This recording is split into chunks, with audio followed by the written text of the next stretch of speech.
આવેલા ટેન્ડરની નોંધ કરવા માટે સૌપ્રથમ રજિસ્ટ્રેશન ઓપ્શન મેનુમાં ક્લિક કરો. ત્યારબાદ આવેલ ટેન્ડર મેનુ ક્લિક કરવાથી આવેલા ટેન્ડરની નોંધ કરવા માટેનું ફોર્મ ખુલશે. આવેલા ટેન્ડરની નોંધ કરવા માટે ઉમેરો બટન પર ક્લિક કરો. ટેન્ડરનું નામ પસંદ કરો.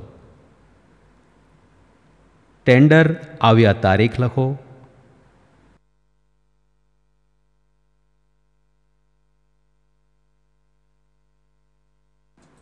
કઈ કંપનીએ ટેન્ડર મોકલ્યું છે તેનું નામ લખો.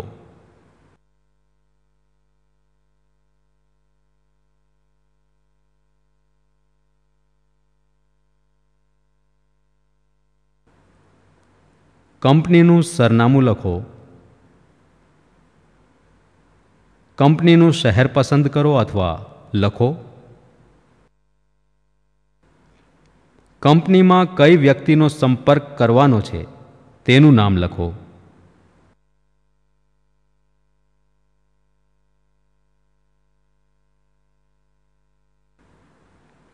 તે વ્યક્તિનો મોબાઈલ નંબર લખો, ફોન નંબર લખો. ત્યારબાદ માંગવામાં આવેલ ટેન્ડરની રકમ માટેનો ચેક કઈ બેંકનો છે તે બેંકનું નામ પસંદ કરો અથવા લખો. ચેક નંબર લખો. ચેકની તારીખ લખો. હવે સાચવો બટન પર ક્લિક કરતા આવેલ ટેન્ડરની નોંધ થઈ જશે.